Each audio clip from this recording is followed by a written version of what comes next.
रंग के बसंती चोला लोकसभा जब आएगी, गली गली मेरे भारत की वृंदावन बन जाएगी।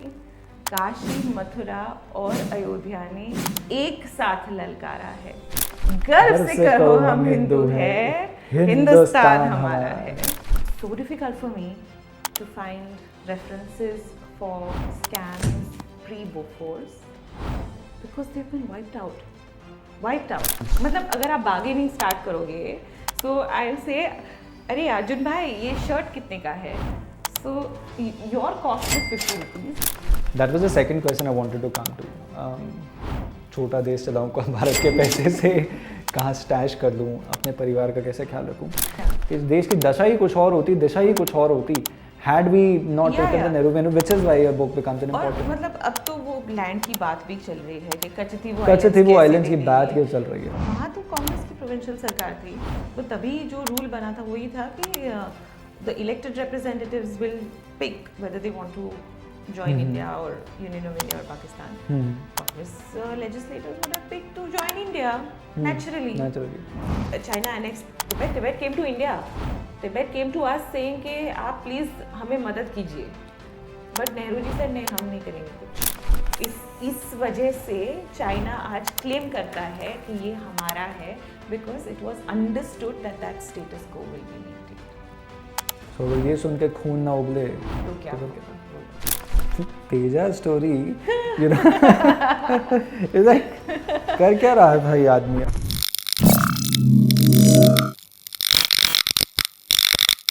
Hi, Namaskar. Welcome to another podcast here with me, Arjun Singh. I'm glad to welcome a friend and an author with the same ideology and mindset, and I think we'll talk about it as well. Priyam Gandhi Modi, who's authored this book, What If There Was No Congress? This is her fourth book. And I think मैं शुरुआत में बोल रहा था ना कि this is the पूंजी, this is what you work for as an author. The numbers keep stacking up and you're glad when the book is out.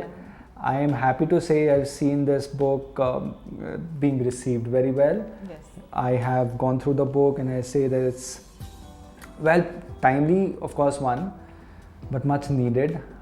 It sort of brings you face to face with realities that so far you think are conspiracy theories or you have really little idea about.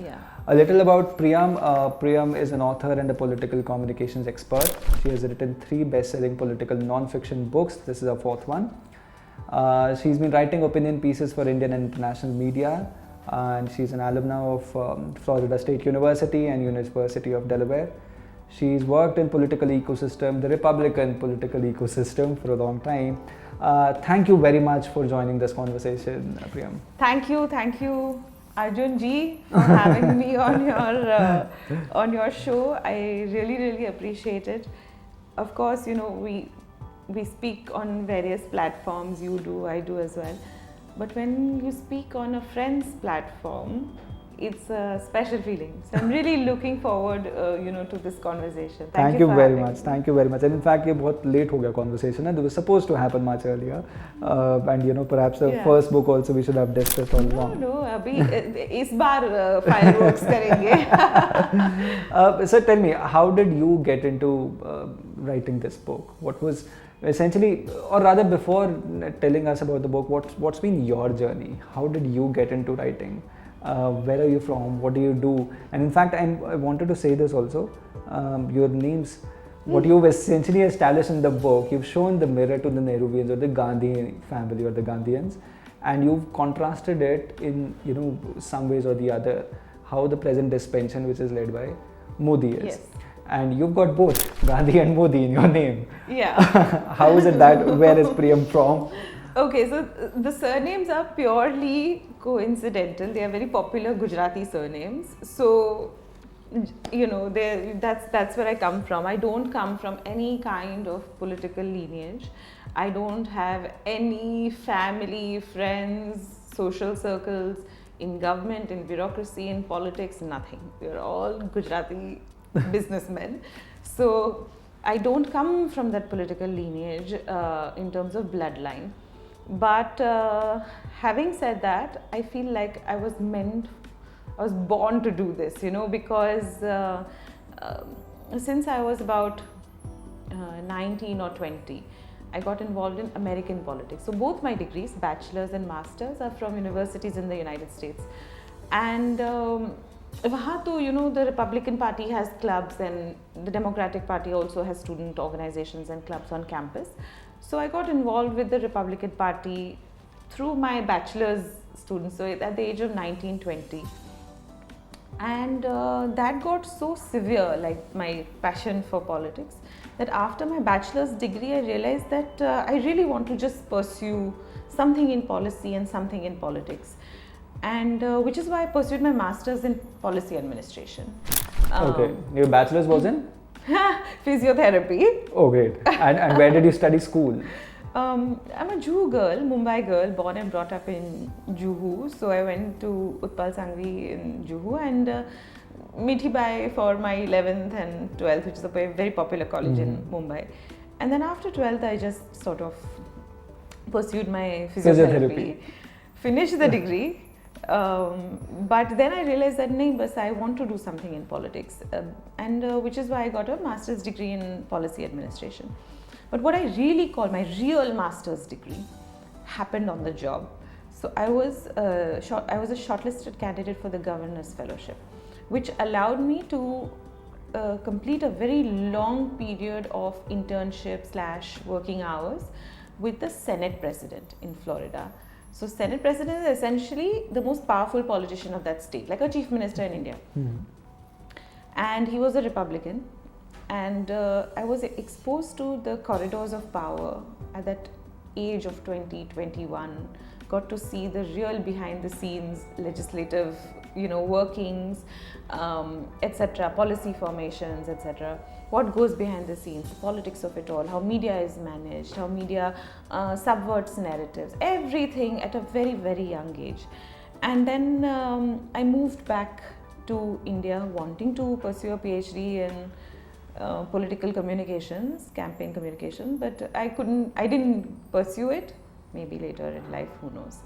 But that's where we were in 2014. I had moved back to India, and then, you know, I got married and all of that, and then I realized that now I want to work in India, and I had lived away from India for so long, but I realized, what can I do? And I realized that I don't know anything else except politics. और कुछ आता ही नहीं है. But this is when you were, so you were working in which year as in the Republican Party? Till 2014, till I moved to India. My goodness. And then till 2014, and now then 2014. Immediately I got married in like 6-8 months after moving back to India, and I realized that now I want to work.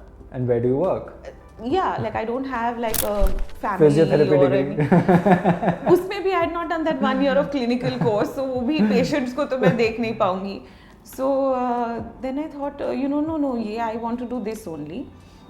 So that time Modi ji had of course come, to BJP, and the Prime Minister had just sort of started their term. And in Maharashtra. Which month was this? When did you come back?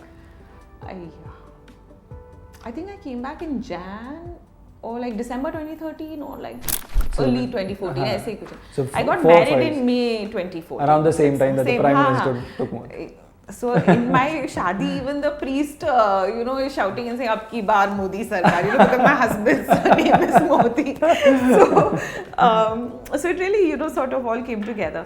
So later in 2014, 2015, I realized that I worked for a short stint at ORF, Observer Research Foundation in Mumbai. So you worked there? Because I had that same impression that the think tanks are the same, like how the American think tanks are. Very quickly I realized that's not something I want to do, and I really just want to do hardcore politics. The cabinet in Maharashtra was a BJP-led cabinet. BJP was the big brother in the government for the very first time in the history of Maharashtra politics. They'd never been in power as a big brother. So I started making cold calls to ministers in Maharashtra. This is very American approach. Yeah. So what did they teach you in those courses also? Like you make cold calls, you do those cold emails. I make cold calls. और ऐसा भी नहीं है कि junior minister को करूँ. मतलब मैं तो like I would call like senior ministers and I would say, give me some time to meet me. And I was a non-threat, matlab young girl, just come back from, so they would meet me and I would say, "Aap Prime Minister ko dekhiye, he has come to power, look at his communication, he has used the social media, he has used digital communication to harness, the messaging, aapko bhi karna chahiye." And they would say ki kaise, and then I would say that I would. So days, how many? So you say you approached 50 of them or 20 God, of them. It was too funny because at some point I started working for like 3 or 4 together, and see, Maharashtra politics are very interesting. Like everyone is connected to each other, the bureaucrats, politicians. It's very warm, It's like a little jagda bhi karenge, but it's very warm. Everybody knows essentially everybody. It's like very warm. So then one minister would say कि मेरा आप तो कर ही रहे हैं, एक काम कीजिए, इनका भी कर लीजिए, पैसे मेरे से ले लेना. अरे वाह. And then the other person would refer me to somebody else. He would say पैसे मेरे से. Bureaucrats would come, ये minister का कर लीजिए, पैसे मेरे से ले लेना. So that way at one point I was working with like a good 6-7 ministers in the Maharashtra cabinet, and I wasn't doing PR. I was just essentially telling them, I will help you streamline your communications and I will help you figure out क्या digital communication में डालना है, क्या newspapers में आना चाहिए, आपके काम का क्या TV पे आना चाहिए, to just help them understand different means of communication. Then I did that for a good 2.5-3 years. You think you were able to make the impact? Yeah, but then I got bored. Because you got bored? Yeah, because same thing again and again. So I got bored, and also then I wanted to slow down a bit, for health, etc. I wanted to have a baby and all of that. And then I was pregnant, and then at that time I knew Mr. Rane also, like this. So Mr. Rane had just left the Congress, Mr. Narayan Rane, and so I said, let's write on your journey. And Mr. Rane said कि I can't write in English. So then I said, no, you don't have to write, I'll write, you just tell me, and you give me this no holds barred sort of approach, kuch don't hide any information, be very open and candid. And he said, okay, theek hai. And that's essentially how that book came about, and we published that book with HarperCollins and also the Marathi translation. So in 2 languages. And then by the time that was done, we released that. Mr. Uddhav Thackeray had formed government in Maharashtra. So I would keep asking questions to Mr. Rane, ki kaise hua, isne kya kiya, usne kya kiya. And then one day he just said, don't ask me, I am not the right person. You ask Mr. Fadnavis. And he took me to Mr. Fadnavis. He said, please answer her questions. So, like I said, Maharashtra politics is like a family. And then, Mr. Fadnavis also, then he answered questions candidly. And that's how the writing journey essentially started. So one after the other, the books sort of, through references, one after the other, I met people, mentors, through just references. So in your post-2014 journey, 2014 journey, inflection point ban jata hai. The way I see India's political history and post-independent history of the country. 2014 is an inflection point for many other reasons, and your journey as well. Yes. But who would be your mentors then? A couple of people that Multiple, you generally... I think... Few names that you can just say out loud. The guys really helped. Yeah. No. So, of course, the starting point I would like to say is definitely Mr. Rane. He really helped me understand the core of raw politics, right? Mm-hmm. And like a family member, his wife is also an extremely sharp political mind. So whenever I meet them together. So I get their views. Then obviously Mr. Devendra Fadnavis, because his intellect is, there is very little comparison to his intellect. So I find myself reaching out to him for a lot of important advice that, if he has time, that he does give me. And I learn a lot from him generally also. And of course, I think my biggest mentor and inspiration is the Prime Minister.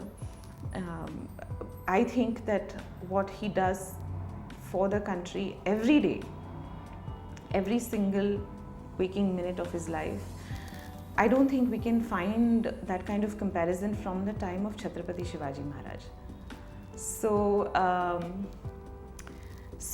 That, that you're saying as a Maharashtrian? Uh, You're making a comparison with Chhatrapati Maharaj, or would you want to go further into history? no, 'Cause- most recently, I think the most recent comparison I can think of for the Prime Is Minister Chhatrapati Shivaji is Maharaj. Chhatrapati Shivaji Maharaj. The kind of, see, when Chhatrapati Shivaji Maharaj announced himself as Samrat, like the king, he didn't think that now I'm going to enjoy the glory of my kingdom. He did it so that he can work better, so that he can negotiate better for the cause of the land. And I think that is essentially what the Prime Minister does. Does day in day out. Yeah. So yeah, so grateful to keep receiving direct, indirect guidance from all of my mentors regularly. Great. So how did then this book happen? By the way, before we go there, so Narayan Raneji's biography, the English imprint sold more or Marathi copies? I think the did well? Marathi ones definitely were found. Were found more in people's hands because they were just the karyakartas. I think in Konkan just like literally gave them away. Like they would just say, "Mujhe 500 book chahiye," and then they would just give it away. The English ones people had to buy. So good. Yeah. Yeah. So how did this book happen for you then? Because you've done 4 books. Yeah. Rane's biography, and then Raneji's biography. Then you did Trading Power. Yeah. Then you Then did I a did Nation Nation to Protect, which in the beginning has a conversation between me and the Prime Minister, and that was translated in Hindi as well. So after that, I realized that there is space for viewpoints which are completely independent viewpoints, which not many people have written before. Also, this is a book about contemporary history, right? But I'm not a historian. But there is still space. I thought there was still space for somebody to compile tidbits of history and put it together. So that is essentially what I've done. I have not invented something new. I've only compiled events that have happened from documents and books that have already been written. So, but how did this thought process develop? Because, see, I'll tell you where I'm coming from. I'm writing a long essay on how nationalist history or post-independence history for the 3 or 4 decades was very lopsided. And you would not get many nationalist point of views. You won't get to understand the alternate point of views. Everything was sort of written in a way that it's preaching out to the Nehruvian family, the Gandhis. You will talk about socialism, glowingly talk about what Indira's achieved, and really actually brushing aside the emergency horrors. Or you will talk about, or you will essentially read in school books about how socialism was a good way forward, really brushing aside how tragically it failed in resolving or solving challenges that India faced in a post-independence scenario. Coming from there, I want to establish, sort of 2014 becomes an inflection point because for this journey also. But do you think that there was a significant lapse in alternate historical writings? Oh, 100%, without a doubt. See, what I have thought about, extensively is also that a lot of these patterns are cyclical in nature. When we were under hundreds of years of foreign rule, there came a point in the late 19th century when voices like Sri Vivekanand, Swami Vivekanand, Sri Aurobindo, they at that point realized that to fight this constant gulami, we need to awaken a civilization. That's when it turned. That's when some of the nationalist writing sort of began. Absolutely, yes. In that late 19th century period. So be it Savarkar, be it Sri Aurobindo, be it Sanyal, yes. there was consistent some sort of a writing happening. Correct. And that would make an impression on people's minds. As time went by, you see that in the Congress party there were 2 groups. One was the Gandhian, Nehruvian thought process, the loyalists, and loyalists to, of course, Mahatma Gandhi, and in my opinion, loyalists also to our colonizers. You know, Oh, yes. after all, the party was established by the British, so there was Interesting point. there was that one section of loyalists, and then there was this one nationalist / revolutionary section in the Congress, which had Lal Bal Pal, that had Netaji Subhash Chandra Bose. The extremist group and the moderate group. They were not extreme. They were nationalists. They had nationalism at the core. They were not loyal to the British.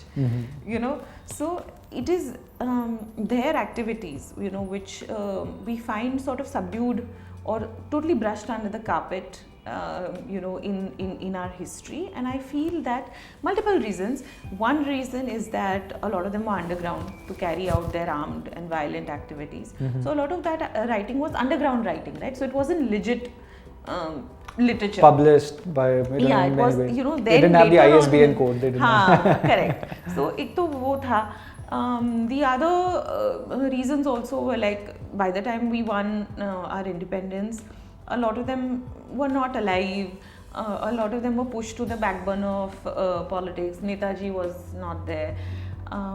So I feel that just, you know, as karma would have it, as that they just ceased to sort of stop being mainstream. And tab tak this loyalist camp had established this narrative that it's the exclusivity of non-violence that has gotten us our freedom, which is absolutely rubbish. Because if you look at global trends and global events at that time, when you have to fight for your country, forget at that time also, you look at our Mahabharata, when you have to fight for our land, it has to be an armed resistance. That is what gets you, you know, freedom, and that's what gets you your land back. That is logic, and that is what Sri Krishna also teaches us. But these people continued this narrative that it is this exclusive non-violence that got us our freedom, and then they wanted to keep pushing that narrative because they essentially wanted to control what the country thinks about them. Now I'll give you an example that just today Mr. Jairam Ramesh of the Congress Party has written something on social media about how glorious the Quit India movement was, giving all credit to the Congress. Now, some basic facts, which a lot of these I'll give you the facts, now you tell me how many of these were brushed under the carpet and not allowed to come out. One, when the Quit India movement began in 42, all of the loyalists, the Gandhian, Nehruvian side leaders, were jailed. Eventually, the movement fell into the hands of these revolutionaries. They said, हम तो हमारे तरीके से करेंगे, you know, post offices जलाएंगे, railway lines जलाएंगे, communications बंद कराएंगे, and that's what they did. Gandhi ji got so upset that he fasted to stop his own movement. So if they are giving credit to Gandhi ji for the Quit India movement, then why did Gandhi ji fast? So to stop the Quit India movement is my first question. There's no logic. Second thing, there is enough documentation now that at that time and after that, the British have continuously said that if we cannot rely on our police force, if we can't rely on our armed forces, what's the point? That was their biggest concern, the mutiny in the armed forces, and that was essentially the goal of the revolutionaries. Why was this a concern for the British? Because there was popular perception growing globally that एक तो पैसे खत्म हो गए थे World War II लड़के British के, they were taking war help from the Americans, money, ammunition, all kinds of war help from the Americans. Americans का उनको condition था that we are the leaders of the free world, तो जिसको freedom चाहिए उसको आपको देनी पड़ेगी, उसके exchange में हम आपको पैसे देंगे. So when our revolutionaries were fighting this armed struggle, the impression globally came to be built that the colonizers are not even able to control their colony, itna ke there is armed violence on the roads. Now, because of this, the Americans stopped funding, threatened to stop funding in the wake of a possible Japanese invasion.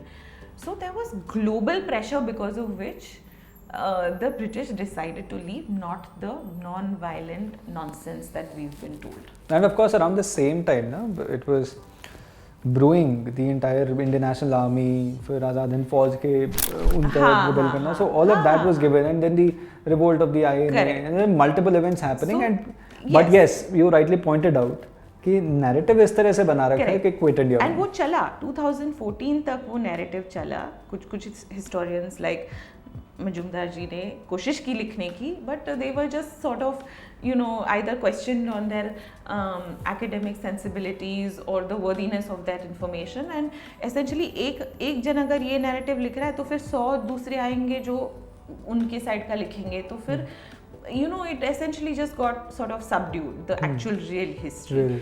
But like I said, it is cyclic. So just like in the late 19th century, Swami Vivekanand, Sri Aurobindo, Veer Savarkar ji, these guys started awakening a civilization. I think the last 6 years before 2014 had been so brutal for our country in terms of terrorism, in terms of corruption. मतलब चरम सीमा पार कर चुका था negativity. So then came a time where the civilization woke up again, and we are now seeing that type of nationalist writing. But would you argue, so 6 years before 2014, the state of the country was in shambles. Your internal security was bad, external security was bad. In fact, I say this, I've said in one of panel discussions, कि for a young boy or girl, Deepawali पर, होली पर, Republic day, independence day, ये बोला जाता था कि public spaces में मत जाओ. हाँ. आप घर से बाहर जाओगे, पता नहीं कहाँ पे कोई बम फट जाए. Yes. So if that does not shake you to your spirit in 2024 कि हम कहाँ से निकल कर आए हैं, I think it will be tough to make a proper analysis. So before 2014 एक ये major challenge बना हुआ था कि for the 6 years it sort of the country was waking up to the number of challenges that laid ahead the country, and then Prime Minister Modi came, and Prime Minister Modi gave a sort of a grand view of what the country should be like. Yeah. And that was latched upon by many people. So would you argue कि civilizational awakening 2014 से पहले हुआ, और would you say कि 2014 के बाद, because did people vote for Modi as Prime Minister on the grounds that he'll serve good governance, and then what he delivered was much bigger. What he offered people was good governance, but what people were essentially given were 10 times bigger, a civilizational consciousness, a realization, what you are, what you can potentially be. Would you say कि 2014 के बाद ये deliver हुआ है? Yeah, so he did not, I don't think people voted for him in 2014 on the civilizational awakening plank. They voted for him because he took a zero tolerance stand on terrorism. Even in Gujarat, he took a zero tolerance stand on corruption. और आप 6 साल बोल रहे, but I do think that even from the 90s, where the bomb blasts and all used to happen, that era of bomb blasts, at one point we didn't know if some of our big states were being run by chief ministers or the underworld. Oh yes. Yeah. So you put the name to the state then. You worked in the state. Maharashtra. Yeah. So it's essentially that we've seen decades. Uske pehle we saw violence of another kind, like rioting, Khalistan violence, etc. So we are, even after independence, we've seen like a long period of violence in some way or the other. And violence is not just a word. Violence means innocent lives are taken. Yes. Children die. Innocent lives are lost. In huge numbers, on mass scale. So I think that in 2014, when Prime Minister Modi came, he promised that I will not let innocent lives go. They are not cheap. Yeah, and I think people voted for him for that, and development, of course. But I think after he came, and the way he conducts himself, the way he's so non-apologetic about his religion, the way he showed people that religion and development Can can go. intersect very beautifully. I think that has served as an inspiration for all ages. So 2 points. One, of course, first I want to know, because you met the Prime Minister, through conversations. He's mentored you in a few projects and guided you. You've had conversations with him, which you write, very well in your previous book, A Nation to Protect. What do you think of Prime Minister Narendra Modi? What helps him stand out and stand apart? I understand he's a workaholic. We understand he's got his civilizational ethos in place, and he understands where we are coming from. And because he knows where we are coming from, he's able to imagine what we could be in 2047. Yeah. So very, 24/7 for 2047 और विकसित भारत.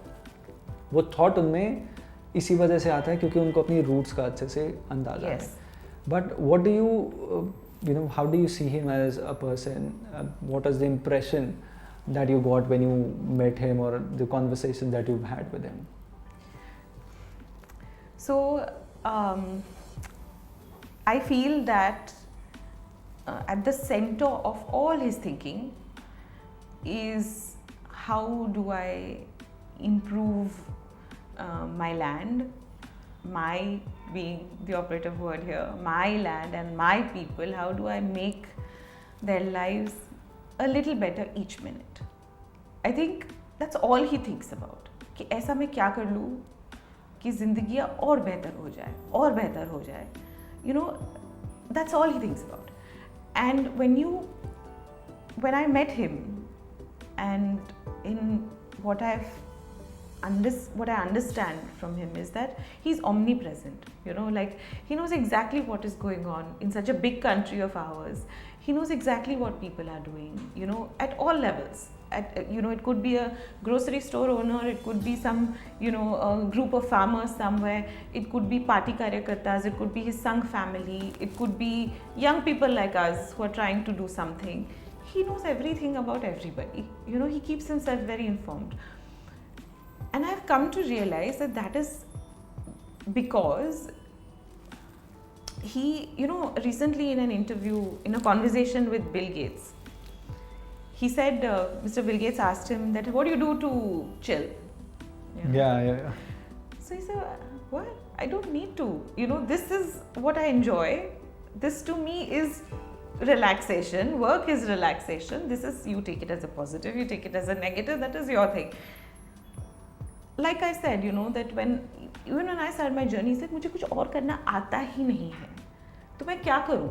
यही, it's like it, and he does this in 200 or in 2000, from what I'm already feeling. So I feel that like every single waking minute he spends thinking, okay, what do I do to make this land a little bit better every minute? He doesn't think कि मैं क्या legacy छोड़ के जाऊँगा, और he doesn't think कि कहाँ stash कर लूँ, कौन सा छोटा देश चलाऊँ भारत के पैसे से. All of that. In fact, great you brought that up, because that was the second question I wanted to come to. छोटा देश चलाऊँ भारत के पैसे से, कहाँ स्टैश कर लूँ, अपने परिवार का कैसे ख्याल रखूँ. I get a sense कि and you spoke about zero tolerance for corruption also. Essentially, looking back, all the problems or challenges that this country is facing find in some way origins in 1947. मतलब in 2024 and what Prime Minister Modi is also doing is systemically वो सारी problems solve कर रहे हैं. But if you see, say at 2014, be it on temples, by temples I want to bring in the Hindu movement also, or Hindu faith and people who are following that faith. धर्म की रक्षा का काम करना हो या governance से related कोई भी मैटर हो, चाहे करप्शन की बात हो, कहीं ना कहीं उसका जो ओरिजिन्स है, कश्मीर का मुद्दा ले लें, उनके ओरिजिन 47 के पास ही दिख रहे हैं. And it gives an impression, which the impression that I get in your book also, okay, the entire the Nehruvian plan failed tragically at resolving those problems, but found remarkable success in keeping their dirty laundry away from the public view.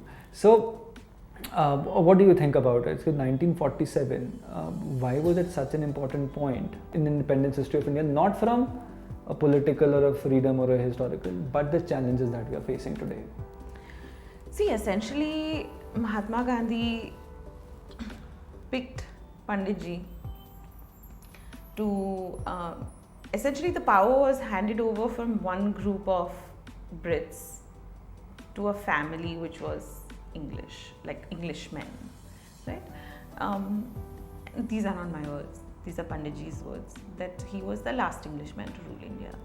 And स्वाभाविक तरीके से, as an Englishman, the way he structured the country, the way he made policies of the country, the way he compromised national security of the country, the way he gave away land of our country, Yes. was essentially to please his English masters, which he openly said that I'm an Englishman.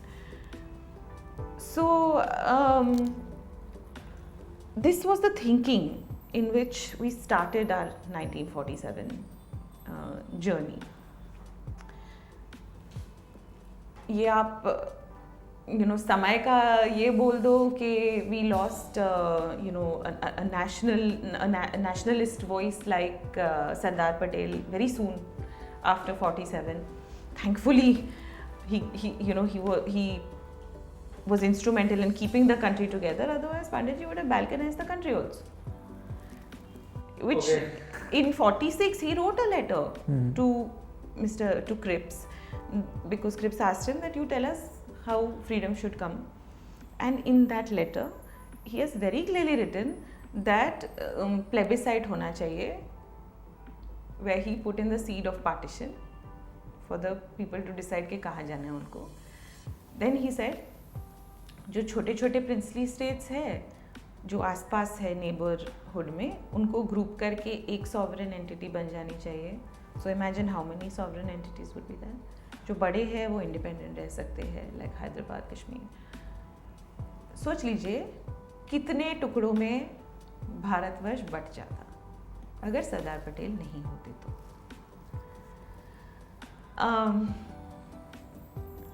It's tough na to, I don't know if you had challenge writing it, because while reading our book I got a sense that if not goosebumps, I felt anger, blood is boiling, no? Yeah.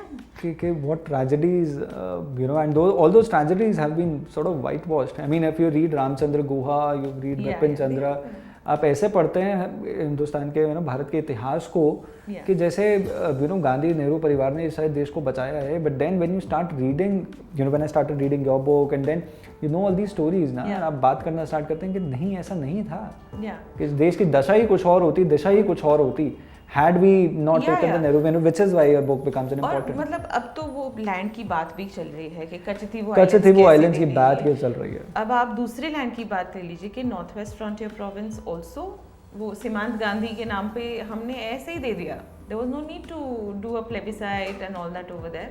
वहाँ तो कांग्रेस की सरकार थी. Why? What was the? So the Northwest Frontier Province, very strategic importance. It's a gateway to Central Asia. वहाँ से ही mostly invaders आए हैं सालों साल भारतवर्ष में. Very important to guard, the area. Very important to guard our land. In fact, वही area था. If we go back a little into medieval Indian history, वो नॉर्थ वेस्टर्न फ्रंटियर प्रोविंस ही था जिसको क्रॉस करने के बाद ये प्लेन्स आपके लिए थोड़ा खुला करते थे. सो द अर्ली इन्वेजन जो 700-800 और 900 AD के अंदर जो हो रहे थे, वहीं पर डिफेंसेस एस्टैब्लिश थे. वो तो धीरे धीरे एज द इस्लामिक इन्वेजन्स और इन्वेडर्स स्टार्टेड मेकिंग इनरोड्स के the frontiers became Rajasthan, Sindh area, Punjab area, so all of that.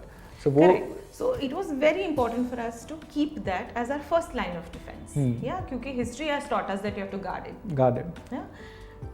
Same thing with Gilgit Baltistan. But let's complete this Northwest Frontier. वहाँ तो कांग्रेस की provincial सरकार थी, तो तभी जो rule बना था वही था कि the elected representatives will pick whether they want to join India or Union of India or Pakistan, Hmm. Congress legislators would have picked to join India naturally. Naturally. But the rule was changed such that लोग plebiscite करके ascertain करेंगे कहाँ जाना है, और फिर जो सीमांत गांधी थे उन्होंने ये डिसाइड किया महात्मा और नेहरू जी की सलाह पे कि हम प्लेबिसाइड में कंटेस्ट भी नहीं करेंगे, ऑप्शन ही नहीं देंगे लोगों को. So we essentially gave away Northwest Frontier Province to Pakistan on a platter.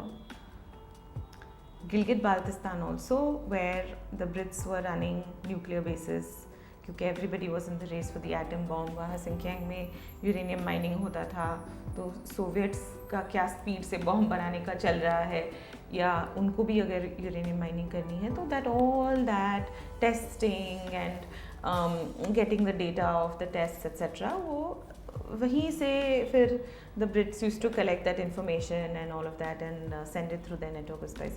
So Gilgit-Baltistan also extremely essential area at that time, which also we allowed just Pakistan to take away. Matlab we sort of essentially the British officer Major Brown, which he was then given some medal also by the Brits, he went to Governor Ghansara Singh's bungalow, held him hostage and said ke till the Paki officer comes, till the Pakistan officer comes, मैं यहीं रहूँगा. So the Brits essentially handed over Gilgit-Baltistan to Pakistan as well. And ये अरुणाचल जो अभी China बोल रहे हैं कि हम आपके गाँव को चाइनीज नेम्स दे देंगे, the context in that also is the 62 boundary dispute that China kept saying कि उसके पहले आप तिब्बत का देख लीजिए कि China when China annexed Tibet, Tibet came to India, Tibet came to us saying कि आप प्लीज़ हमें मदद कीजिए, but नेहरू जी said नहीं, हम नहीं करेंगे कुछ, and we let Tibet get annexed. उसके बाद that अरुणाचल बाउंड्री चाइना से अब ये भी हमारा है, एक्सपेंशनिस्ट उनका जो विजन था वैसे ही. Then the 62 war happened. We were so ill prepared क्योंकि हमारी तो वो नॉन वायलेंस वाली आइडियोलॉजी थी कि आर्मी को आप शस्त्र मत दीजिए, नए एम्यूनिशन मत दीजिए, अच्छे यूनिफॉर्म्स मत दीजिए, ज़रूरत नहीं है, हम किसी से लड़ेंगे ही नहीं, तो आर्मी को ये सब देने का क्या फ़ायदा, etc. So our army was extremely underprepared and we fought the 62 war and we lost so miserably that there was a time where not only the entire 40,000 kilometers of Aksai Chin area, but they were going to take away all of our northeast from the Siliguri corridor onwards.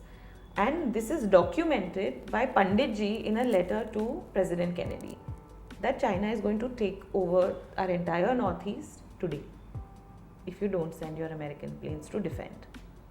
Which the planes didn't come, but then China ने हमारे पे दया खा के ceasefire announce किया, and in exchange of the ceasefire, what was taken, full Aksai Chin ka that 40,000 square kilometer land was taken, and this Arunachal boundary expansionist dispute that was there कि ये हमारा है, that was left as status quo. So इस वजह से China आज claim करता है कि ये हमारा है because it was understood that that status quo will be maintained. So अगर ये सुन के खून ना उबले तो क्या होगा बोलो. So but then नहीं लेकिन कांग्रेस की spokes look at the politics of the day that इतना भारी मतलब 45% land of Jammu and Kashmir Pandit Nehru has given away in his कार्यकाल, और कांग्रेस की पार्टी के लीडर्स क्या बोलते, आईआईटी तो दिया ना आपको. Come on. Tragedy of Indian politics. Yeah. But then I'd like to delve a little further into it. You say it was the Congressian ideology or the non-violence की ideology Yeah. that led to 62 or the disaster that we were in 62? Or was it Nehru's incompetency? Because in the first and second chapter of your book, time and again, we go back and forth, and the impression that we get is between this axis that was Jinnah and Nehru and beech mein Gandhi, Nehru was being toyed Yes, yes. around, and be it the Honey Mountbatten. trapped. Oh, honey trapped is. Be it in 1940, be it the Mountbatten Axis that you write about, or any other platform. He completely underestimated Jinnah. He completely underestimated And Jinnah. Jinnah and Mahatma also had a personal rivalry. So let's begin with, where was Jinnah? What was Jinnah doing? So, Because he was very much part of the Congress. yeah, in 1920, when Gandhiji essentially was called to get involved in our freedom struggle, Muhammad Ali Jinnah was senior, very senior in the Congress party. He was fighting all the court battles, in fact, Okay. against the British for the Congress party. Then Gandhiji was, then Gandhiji came, and there is a story how the sparks between Jinnah and Gandhiji started. That Gandhiji was South Africa में आए थे, and in South Africa he led a small movement on some not having to carry a pass or something. Mm-hmm. It was not like some freedom struggle that he led and won and come back. So he came back and he thought कि बस यही tactics deploy करके इतना बड़ा movement scale बना करेंगे. हाँ. देंगे. So he did 16, 17, 18 before the non-cooperation. हाँ. He did Champaran, Ahmedabad and हाँ. Kheda before jumping into Yeah, the correct. non-cooperation movement. So then there was a party, I think it was at Mr. Jinnah's house. It was somewhere in Mumbai. And between the two men, and see, Mr. Jinnah and Mahatma Gandhi ji have a lot in common. Both are from Gujarat, both are Gujarati, both are lawyers, both passed the London bar at a very, very young age. Mm-hmm. I think Mr. Jinnah to passed it at an age even when he was younger than Gandhiji.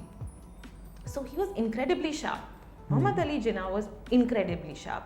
Like वो अपनी बातों में किसी को भी फंसा सकते हैं. मतलब he was that sharp, and he was, because of his sharp tongue, he was an incredibly successful lawyer. So वो बोलते हैं ना कि you cannot underestimate your enemy. You have to in fact study their strengths to win against them. Anyway, so at this party that was there, Mahatma Gandhi suddenly came in the Congress, became a star and all of that, and attempted to become the overshadowing leader and figure in the Congress party. So he took the stage. ये जिन्ना के घर पे ही था शायद, और Jinnah was hosting the party. And he took the stage and he said to Mr. Jinnah that मैं बहुत खुश हूँ कि मुसलमान होते हुए भी कांग्रेस में आपको इतना पद और इतनी इज्जत मिली है. So Muhammad Ali Jinnah thought to himself that I have never brought religion into politics until this time. I don't believe in bringing religion into politics. And it is Mahatma who has brought my religion into politics, A. B, parallelly, the Mahatma also brought his own religion into politics by mainstreaming words like satyagraha, ahimsa, ashramon mein milunga, कि आज़ादी मिलेगी तो राम राज्य बनेगा. So a combination of this made Mr. Jinnah and the Muslims at that point think that इनको इतना ही अगर राम राज्य चाहिए तो राम राज्य में मुसलमानों के लिए जगह कहाँ है. और वो भी गांधी जी के अंडर जो मतलब हमारे टॉलेस्ट जो लीडर है कांग्रेस के, उनको बोल रहे हैं कि मुसलमान होते हुए भी आपको कांग्रेस में इतना बड़ा पद मिला.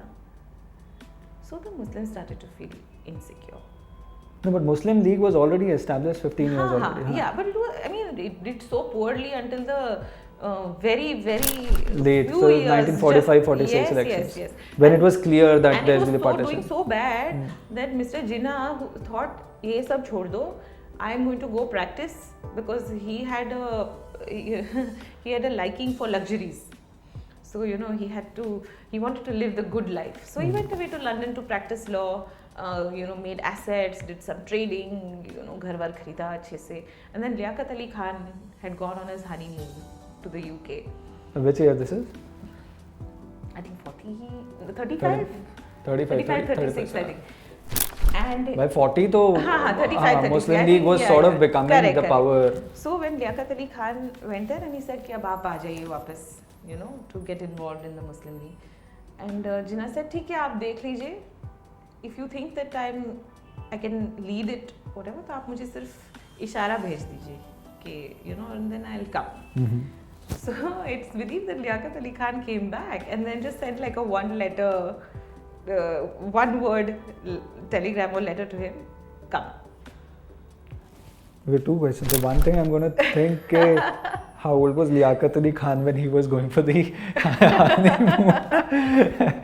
And then, such was the power of telegram that since 1857, because 1857 telegram was very much supportive, really helped the British or the English army to counter the independence movement. And then here they say, come, yes. So Jinnah then comes in and Jinnah then... No, then Jinnah comes in, he takes over, because उनको तो वही करना था ना, वो जब तक Gandhi ji came and took over the Congress, he was essentially doing that in the Congress at that point. He was the karta dharta of everything, he was senior leader. So he really wanted to be the senior leader of something. So it was Jinnah's personal ambition was not really Pakistan, but was to become a senior leader. Then it became Pakistan, when he realized that Ram Rajya mein हमारे लिए कहाँ जगह है. So then, while he was practicing in the UK, he made a lot of these relationships with politicians in Britain. And it is understood that he used those relationships to broker deals later for himself and for Pakistan. And what was Nehru doing while because in early 1940s he had sort of become the go-to leader. Post 1929 essentially, from when the reins were passed from Motilal Nehru to Jawaharlal Nehru. I think the family took But in 37-38, Netaji succeeded in winning the Congress election, which means how strong the revolutionaries and the nationalists were in the Congress. This is a very good indication that they managed to defeat Gandhi supported Nehru. So there was this very strong current within the Congress which absolutely. does not trust Nehru's leadership or even Gandhi's leadership for that matter. Who did not trust कि non-violence से आपको आज़ादी मिलेगी. Okay. So the fact that Netaji won that Congress election. But then what would Congress otherwise do? I mean, Congress was a political party. Yeah. अगर non-violence से आज़ादी नहीं मिलेगी तो और वो ज़्यादा और कर भी क्या रहे थे. मतलब मोर्चे पे निकल सकते थे, आप आंदोलन कर सकते थे. But then there's a parallel revolutionary struggle which was going on. Yeah. So would they then support this revolutionary struggle in any way? I mean, I want to understand what you That's what parties have done essentially. I mean, that's what a freedom struggle is, right? That if somebody has colonized your land and you want to free it, you have to put up an armed resistance. So you would think that Congress party के अंदर एक streak था जो चाह रहा था that there should be an armed struggle. बड़ा streak था, वही streak था, लेकिन उसे subdue किया गया. And even after Jinnah came back, it's not like the Muslim League was doing exceptionally well. उसके बाद जो provincial elections हुए उसमें तो बहुत खराब हालत हो गई. They failed tragically in 37 years. It's this Quit India movement. जब ये now you think of this.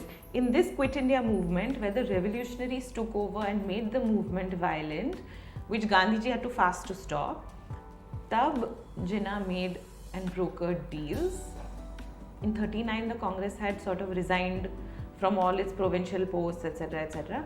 So there was a gap, and that's when the British also felt कि अब तो कोई एक ऐसा gap बनाना पड़ेगा जहाँ एक alternative voice हम बना पाए to counter the Congress also, क्योंकि अगर Congress ऐसे ही violence करेगा तो हमें एक counter चाहिए उनके लिए भी.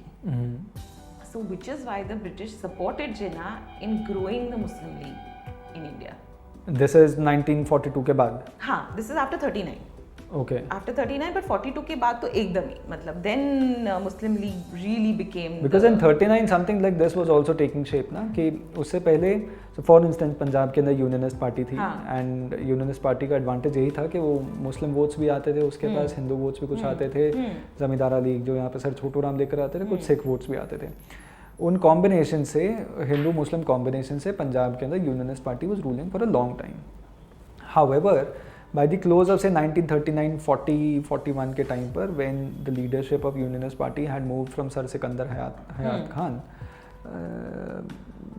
वो जो शिफ्ट हुआ यूनियनिस्ट पार्टी के अंदर, वहाँ पर एक ये क्वेश्चन भी उठा कि do Muslims who are supporting the Unionist party in the Punjab province would they where उनका नेशनल पॉलिटिक्स के अंदर जहाँ पर एक question of a separate country उठ रहा है, वहाँ पर यूनियनिस्ट पार्टी आवाज़ उठाएगी या कोई और उठाएगा. तो उसी टाइम पर ये हुआ था, इफ आई एम राइट, कि Muslim league started becoming the sole voice for Muslims in the country. That's what they weren't. Because in that 35 वाला जो इलेक्शन हुआ उसके बाद वाला 37 is election. तभी तो a lot of North West Frontier province voted for a Congress government. Congress government, yes. Yeah, so lots of like Muslim majority provinces voted for a Congress government. So how did this tragedy unfold? क्योंकि That because 10 years ago, and now 10 years is the time for the viewers also, it's important to contextualize कि 2014 से 24 हुए सिर्फ 10 सालों में. 10 साल के अंदर anybody who was 18 in 2014 is only turned 28, very much in their young adulthood. Discounting the fact कि उस टाइम पे लाइफ एक्सपेक्टेंसी क्या थी, एज क्या थी, वो सारी चीज़ हो गई. 10 साल एक बहुत बड़ा कार्यकाल नहीं होता. बट 10 साल के अंदर पॉलिटिकली कांग्रेस या इस देश का जो सिनेरियो है is something different all together. And 10 years later आप बैल्कनाइजेशन से you're ended up to 2 states जिसके अंदर कंसिस्टेंटली आप ट्रेजेडीज करे जा रहे हैं. How did this mishap happen? Because of this, that British को तो समझ में आ गया कि अब Americans will not fund us anymore after the Atlantic Charter by which they were compelled to give freedom to whichever colonies wanted freedom. उनका divide and rule का तो मतलब policy is very famous. So they knew कि हमारी जो strategic interests है वो हमें प्रोटेक्ट तो करने पड़ेंगे even after we leave. So their focus was on Commonwealth. Their focus was कि हमारी जो जहाँ जहाँ strategic interest, North West Frontier Province, Gilgit Baltistan, wherever we have strategic interests, they should be protected. And that is essentially the deal that Muhammad Ali Jinnah made with them. He caught it.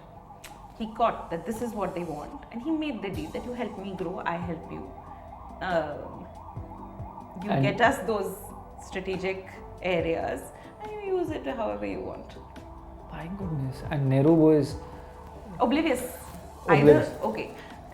Now this is where I'm still not clear. Despite all this research, was he completely oblivious to all the geopolitical realities, or was he purposely, or did he purposely act in the favor of his masters, of his English masters? You're looking for the word. So blunder is not the right word. Blunder is not the right word. Nehruvian blunders is a wrong word. Either it is Nehruvian stupidity, or it is Nehruvian conspiracy. Tough call then, but perhaps more research on it. But then definitely, no, nincompoop is not what you would want to call it perhaps so early. But definitely what comes across in your research that Nehru, it was because he was leading the Congress party either effectively or otherwise, because he was not the president of the Congress party during those Second World War period, but he had definitely gotten the support of Gandhi. He was And karta dharta वही बने हुए थे. You've well established that Jinnah was the one who was the sharper mind. Yeah. And Nehru को गांधी ने अपना वो उत्तराधिकारी बना दिया. अरे Mohammad Ali Jinnah played Nehru and Gandhi like chess pieces. I mean, there is an anecdote. Sorry, I'm taking up more time. No, I want you to take as much time because this is essentially what is clarifying a lot many things. I think this is before the Bengal violence. Around that time, was it? Yeah. 45 Direct Action Day? Yeah, before Direct Action Day or something. That after multiple attempts, after the Quit India, when Gandhi ji came out of jail, from jail also he tried multiple times to establish contact with Jinnah. But in that time period, there was a time after he came out of jail that he went to meet Muhammad Ali Jinnah. Muhammad Ali Jinnah complained to the Mahatma said, "How are you doing? Aap kaise hai?" And Muhammad Ali Jinnah said, "I'm okay. I have this like itch on my foot." So Mahatma Gandhi ji said, "Really? Let me take a look." Muhammad Ali Jinnah sat on his chair. Gandhi ji sat down. Muhammad Ali Jinnah put his foot on Gandhi ji's hand. Gandhi ji is like examining the foot like this. And the narrative that Mr. Jinnah built, Gandhi is at Jinnah's feet. And this worked for him. Yeah. I think you've mentioned another incident, no? I think it was 1920 or so, where Muhammad Ali Jinnah, in one of the meetings, he addresses not at Mahatma or addresses Mr. Gandhi or something like that. And the entire, Gandhi ji ki just supporters sort of start, rallying. No, he's Mahatma, but the Mahatma story also is so weird that yes, Mr. Shri Rabindranath Tagore did.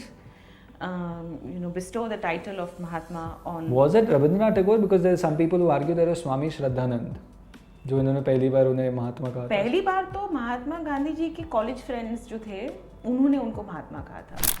वो मजे में कहा थे. Was that in all seriousness? No, so I'll tell you. So this is also very interesting, and this was very interesting when I heard it, okay, for the first time. And I think I heard it on Anita Anand and William Dalrymple's show, podcast Empire. Mahatma Gandhi's experiences in life came from a combination of environmental factors. Born in Gujarat to a decent middle class, good family. Then went to the UK to study.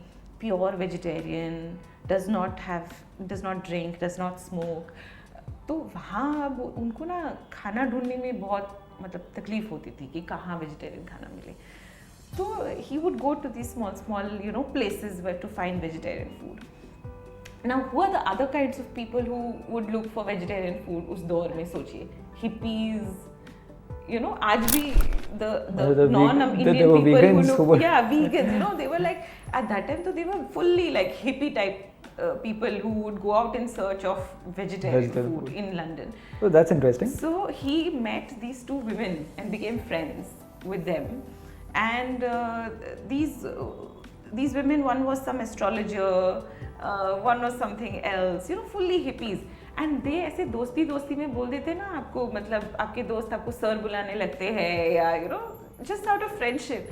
So those two women started to call him Mahatma. Really? Yeah. so see, I was right then. कि मजे में बोलना start. मजे में ही बोला. So that was the first time he got the title of Mahatma by his friends. बहुत बढ़िया. I must start thinking of a few titles for you and myself also. But then, so वहीं से वो start हुआ that Muhammad Ali Jinnah got a sense कि यार यहाँ पे कोई. That also reminds me, मेरे ख्याल से this movie Savarkar, Randeep Hooda की. I want to see it. अच्छा, so my brother shared this incident. He was particularly enthused in this scene कि कैसे in one of the scenes के Savarkar is writing something and Gandhi is referencing कि Gandhi से पूछ लेते हैं, तो he comes like इतना बड़ा हो गया Gandhi. So you see, and it becomes interesting because you are from political communications background. So you've done that and you see कि कैसे this entire imagery is formed. And then you are so besotted, you start believing in your own lies in some way. So I think that definitely Mahatma Gandhi ji was glorified. Yes, it worked to bring the nation together, make them aware that हमें लड़नी चाहिए स्वाधीनता की लड़ाई. There were advantages of glorifying him. Then he could, you could get the masses together. Galvanize people together. Correct. Yes. So yes, उसके बाद after Gandhi ji also his aura was allowed to be formed like that. There are advantages of that also. So today, essentially, if we look at current situation, there are three big brands to come out of India in contemporary history. Mahatma Gandhi, Shah Rukh Khan, and Narendra Modi. Oh yes. Oh yes. Only without a three doubt. big brands. I would really second that because and you've lived abroad. Yes. Any conferences that you go to or many Yes. people you meet, वो I think 5 साल या 6 साल पहले Yeah. Shahrukh Khan, हमने शाहरुख खान की movies देखी है, we Yeah, know the yeah. music, much like how Dilip Kumar was in Yeah. Russia. But now when you go abroad, Yeah. You get a clear distinction. Yeah. India, Modi. Why? You know why? Because the kind of work that Modi ji has done, they are not any less than stunts. Like he has pulled off international Stunts, yes. which is like a real life hero. He has like vacated Indians from war-torn regions. Their story is like anything. I was Yeah, telling you. It's like you have an Indian passport under Prime Minister Modi. आप कहीं भी चले जाओ दुनिया में, हम आपको safely घर लेके आएंगे. That sense of reassurance and confidence is second to none. Yes. I mean, in fact, we were talking about evacuations now earlier. So be it Ukraine or I mean this COVID के time पर the entire situation you've documented with. In fact, my earlier conversation, one of the earliest conversations I had with you was about have you documented Vande Bharat mission in the book? I remember that now. So you picked that, and then 2014 the second he came to Par na, soon after Afghanistan के अंदर you got nurses, you got ISIS ने nurses kidnap कर लिए तो उनको evacuate करना और Afghanistan में. So there are many things that he've done. But look at him, even before he became Prime Minister, there's an interview that I remember of Prime Minister Modi where he's talking about zero tolerance to terrorism, and he said Pakistan को जिस भाषा में उनको समझ आए उस भाषा में उनको reply देना चाहिए. So the host, the interviewer asks him कि what about the global pressure? Don't you think about the global pressure? And this is even before he became Prime Minister. He said, कौन सा global pressure? We are 1/5 of the world's population. Pressure हम build करेंगे. हमारे पे कोई pressure नहीं build करेगा. Pressure हम build करेंगे भाई. So and this is before he became Prime Minister. This is before he became and Prime see Minister. now this is becoming a go-to slogan for many Indians. Absolutely, this In will fact, get us the UN security seat also. क्योंकि So- pressure हम build करेंगे. हम build रहे हैं. So be it diplomats and because the way diplomacy has worked in India has also changed. उससे पहले तो diplomacy वैसे ही काम करती थी जैसे you opened the scams and scandals chapter in your book. Yeah. कि what was diplomacy used for or for other reasons like mining and diamond Yeah. उस तरह से. And now your diplomacy is very active, very empowered, and you have to deliver results. Correct. And without that, nothing is happening. So Correct. be it diaspora engagement, so on and so forth, Prime Minister brought about Yes. that change, and he's become that Yes. brand. Yes. But then, sort of, I want you to come back a little bit on what was happening in 1947. You've established that Nehru was being toyed around, but ये कैसे हुआ that he became this empowered a leader? Was it because the British and it suited the English interests to have somebody like them at helm? 100%. In They Delhi. sidelined Gandhiji also at that time. After Mountbatten came with the single focus कि हमें भारत से निकलना है जितना जल्दी हो सके हमारे इंटरेस्ट प्रोटेक्ट करके. That was the main goal by which Mountbatten also came from pedigree. He was the king's cousin and all that. So मतलब पूरा he came with a plan. In his plan, anybody who wanted to protect national interests did not fit in. In that, The only interest was the crown. हाँ, जो strategic interest हमें जो land लेके जानी है, अलग करनी है भारत से, वो तो करके ही जाना पड़ेगा. तो उसमें anybody who wanted to fight for our land to keep it within us was not acceptable to Mountbatten. The only face he found in the leadership at that time who was willing to make these compromises was Panditji. Even Gandhiji to a certain extent was not okay with giving up too much of our strategic land. So one of the first things that Mountbatten did after coming is convinced Panditji that Mahatma Gandhi is an unrealistic politician. मैं उनसे तो कुछ बात नहीं कर पाऊँगा. तो if you want any forward talks about freedom etc. तो आप गांधी जी को दूर रखिए. और यही हुआ. यही हुआ। पंडित जी ने गांधी जी को भी साइडलाइन किया और गांधी जी ये समझ गए कि मुझे साइडलाइन कर दिया है। The partition consent was given by Pandit ji to Mountbatten in Shimla. जब वो माउंटबैटन, उनकी बीवी Edwina, Krishna Menon, VP Menon and Pandit ji, they had all gone to Shimla. God, you're talking like वो ऐसे वो Netflix series where some scandalous men are coming together in some. ऐसे ही हुआ. So the essentially first, एक दो ड्रिंक्स पिलाए पंडित जी को माउंटबैटन ने रात को, और फिर एक प्लान दिया which was completely ridiculous. But was Edwina there? Edwina was there. So it was a ridiculous plan. तो ये तो मतलब कोई हालत में किसी को भी एक्सेप्टेबल नहीं था, no matter how much national interest they want to compromise. So Nehru then couldn't sleep and all. Next day he said this is not acceptable. The Congress party will never accept this. So then he said okay, हमारे पास backup plan भी है. And this partition plan was presented to him as a backup plan, which goodness, मतलब अगर आप bargaining start करोगे, so I'll say अरे अर्जुन भाई ये शर्ट कितने का है, so your cost is 50 rupees, but you know this person is going to bargain, so ये 5,000 का शर्ट है, तो अरे 5,000 नहीं यार, आप मुझे 3,000 में दे दीजिए, so that is essentially what Mountbatten did, that if you want us to leave, then this is the plan. And Nehru said this is not acceptable, nobody will accept it. He said okay, तो फिर ये plan ले लीजिए.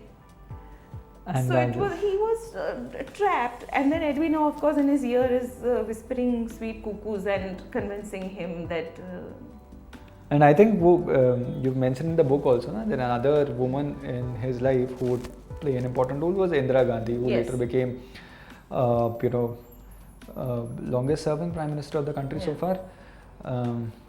Hoping that she's toppled soon. But Indira Gandhi was also being influenced by another English person. It was an entire axis by Mr. Campbell, who was part of Mountbatten's team. See, in my research, I've only come across, and I'll quote the exact line that I've come across, that Campbell found himself at the Nehru breakfast table very frequently and developed a strong friendship with Indira. You can derive whatever meanings you want. Friendships. Whether वो सुबह ही चल के आते थे कि क्या करते थे कि he would find himself on breakfast tables. That on the Nehru breakfast table to talk to Indira, and so Indira was getting very influenced by what Campbell was saying. Nehru was getting Panditji was getting very influenced by what Edwina was saying, and then Edwina and Indira together would influence this man who had no clue about what was happening. Yes, would influence Pandit Ji, and all this mandate was first passed on by Lord, the Viceroy Mountbatten, to his wife. Please see if you can convince Jawaharlal on this issue. Honey trap. Oh yes. What else would you name it? But then, of course, there are many such things that you've discussed in the book.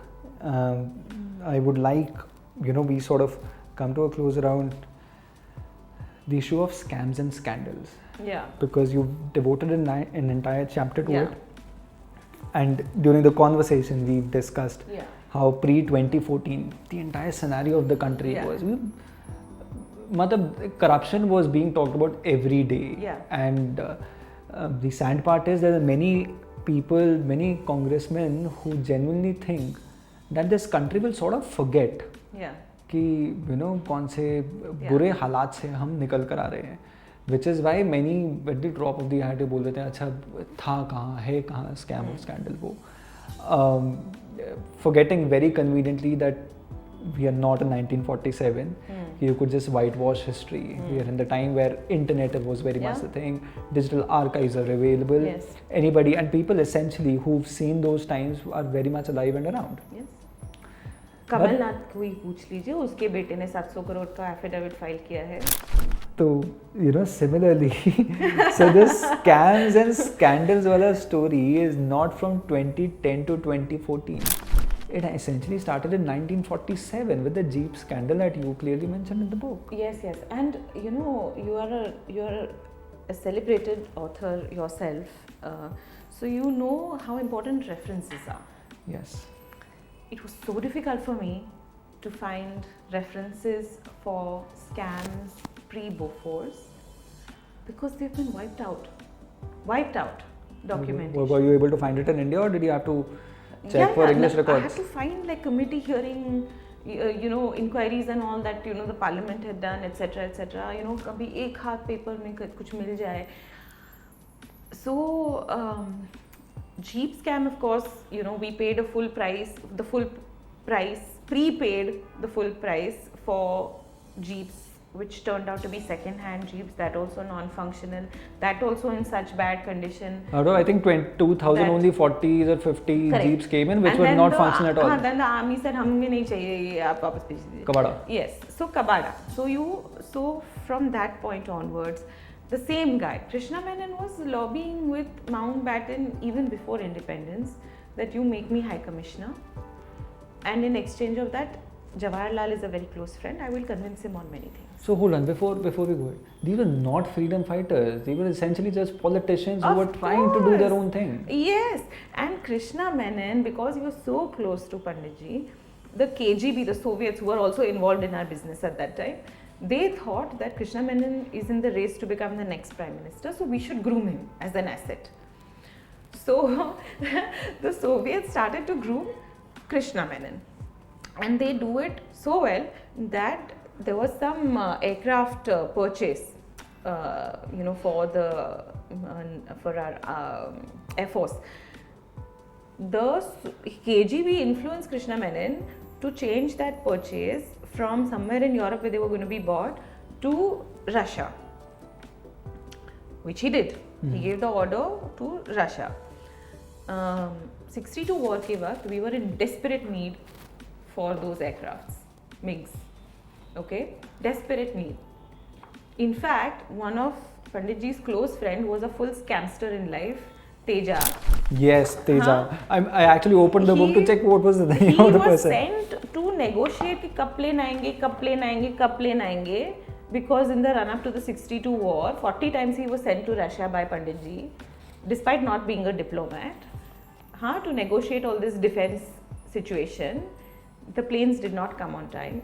Had the planes come on time, the war would have been different. Teja's story, you know, it's like, कर क्या रहा था ये आदमी? And then you read a bit more and you start relating कि Bollywood के अंदर ही वो तेजा नाम दिया होता ऐसे है ना, था, ऐसे नाम दिया मतलब होता है. he met Panditji at a party.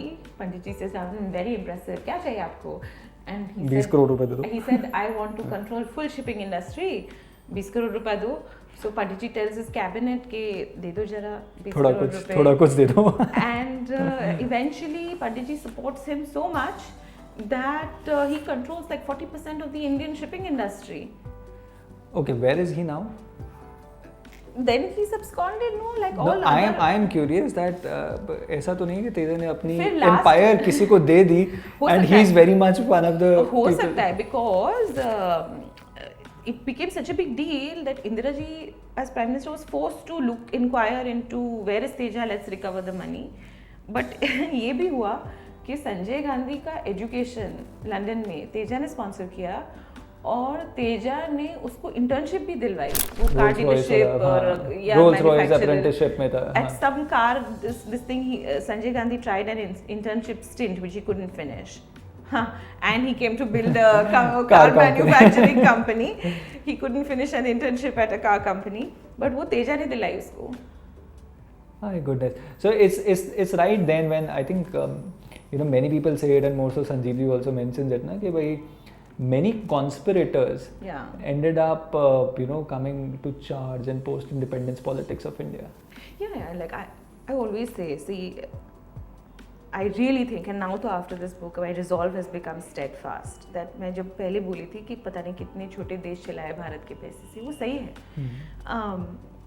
As more and more foreign blood started to get mixed into the Nehru-Gandhi family, how many masters are there? Where they are? how involved they are. This has become a very complex question which is essential to unfold to protect our Sovereignty. interests as a country And the sovereignty of and the the nation. sovereignty of the nation. Which is why I think now the 400 par call that the Prime Minister has given, it is so essential. Yes, civilizational awakening, yes, pride in your civilization, all of that very, very true.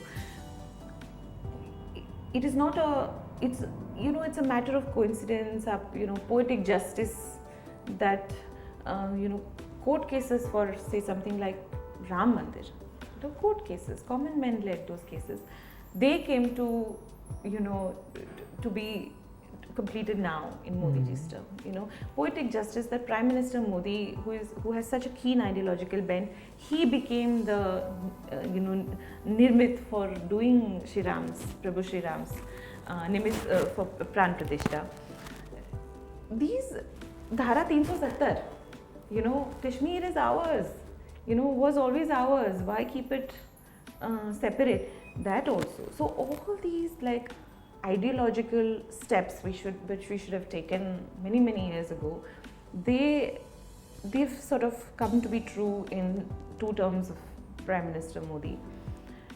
And I feel that there is this, now that we're going to become the 3rd largest economy, you have the men, you have the machines, but you'll need that civilizational pride, that inferiority that we've been fed to live, कि आप जो करते अच्छा नहीं है, आप जो खाते अच्छा नहीं है, आप जो सोचते अच्छा नहीं है. We need to get out of that and start feeling that, civilizational pride as a country, and truly embrace, like people on our side, Arjun, I really, say that we are sort of embarrassed. People on our side are sort of embarrassed to openly say that no, we are right of center, no, we want ideologically these things for Bharat, no, we want our temples back. No, why do we hide under this guise of being neutral? Do we think that maybe we will not be considered good enough academics or good enough intellectuals if we proudly flaunt our sort of right of center ideology? Is it that? This is a question that we have to ask ourselves also, right? In fact, वही हुआ ना, it's a consequence of all these things, this post-independence political history of India, जिसके अंदर Gandhi Nehru family को इतना बड़ा बना दिया था that be it academics, be it intellectuals, be it there was no alternate voice. अगर आपको कुछ करना था तो आपको preach ही करना था. अगर आप preach नहीं किए तो you will be stuck aside. And in fact, which is why so many politicians till date stay so besotted. अरे यही तुष्टीकरण की पॉलिटिक्स है. आपको you don't want to, for so long, for 75 years, you didn't want to talk about your glorious Sanatan Dharma, your glorious land, your glorious Hinduism, because you did not let total exchange of population happen. You let that vote bank stay captive. You are still allowing infiltrators in your states to make the vote bank bigger and bigger, that chunk.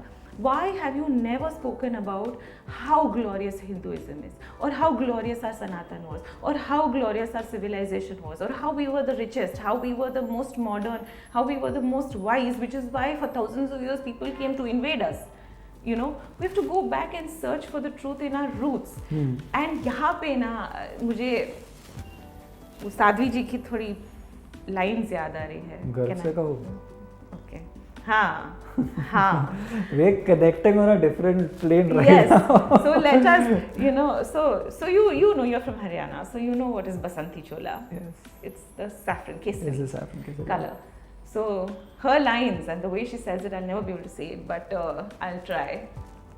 That रंग के बसंती चोला लोकसभा जब आएगी, i.e. 400 पार. रंग के बसंती चोला लोकसभा जब आएगी, गली गली मेरे भारत की वृंदावन बन जाएगी. काशी, मथुरा और अयोध्या ने एक साथ ललकारा है. गर्व से कहो हम हिंदू हैं, हिंदुस्तान हमारा है. A line said over 30 years ago can still give goosebumps to generations. 100%. And in fact, like I was mentioning, that essay, there's so many of intellectuals, academics, people who are politically in powerful positions right now, जो उस एक speech से इतने ज़्यादा inspire हुए थे कि गर्व से कहो हम हिंदू हैं, हिंदुस्तान हमारा है. Absolutely, absolutely. And for us, it is essential. It is our responsibility and duty to pass those lines to the next generation. Not just that, it's a responsibility to ensure that we continue the legacy. Yes. What Prime Minister Narendra Modi is building today, Yes. he's essentially giving all of us. मैं तो 2022 में अगस्त when he लाल किले के प्राचीर से जब उन्होंने ललकारा था ना कि 5 प्रण की बात की थी, it was essentially guide in that direction कि यार भूलो मत, break those shackles which are essentially holding you back. Recognize your Yes. your Yes. potential, your civilizational roots and histories, and then soar for the sky, which is what Viksit Bharat is about. And before we end, like I want to also, leave your viewers with some parting thoughts that it truly, there is so much power in this bhumi of ours. ये जो सप्तऋषि संतों की भूमि है, that even when in the late 19th century when this civilizational writing started and Lal Bal Pal etc, they started this revolutionary movement, Chhatrapati Shivaji Maharaj bhi, so they essentially would keep their hand on Gita and say Jai Bhavani or some Shakti. There was this big belief in Shakti that time. Look at it now. We're still talking about Shakti. We're still, this debate in political discourse is still Shakti. The Prime Minister is still saying, Nari Shakti or the strength of Shakti or the Shakti of our land. You still have the opposition who is, I don't know, adding themselves to the list of Mahishasur and Chandamund and, Madhu and Kaitab and Shum and Nishum and now Rahul Gandhi to fight against Shakti, right? So that inspiration from that Jai Bhavani, Jai Shivaji, that Shakti was always there, and even today life comes full circle. Their fundamentals are weak, na? Yeah. They have little roots. Yeah. But on that note, I think our conversations perhaps can go longer off the record. But thank you very much for joining this conversation. I am sure that many people, and most of the younger generation, people who are still in their early 20s, must pick this book, read it, get a sense of where we are coming from, understand fairly well what our challenges are, and then contextualize how important Prime Minister Narendra Modi is for post-independence history of India and essentially the largest civilizational history, जिसको बचाने के लिए, जिसको continue करने के लिए बहुत वीरों ने अपनी कुर्बानियाँ दी हैं. On that note, I think thank you very much, Priyam ji, for joining this conversation. Thank you. Quite for enjoyed having myself, me. and I'm sure there are many learnings and lessons that our viewers have perhaps gained from this All for conversation. the cause. Thank you for having me and thank you for giving me time. Thank you very much. Namaste.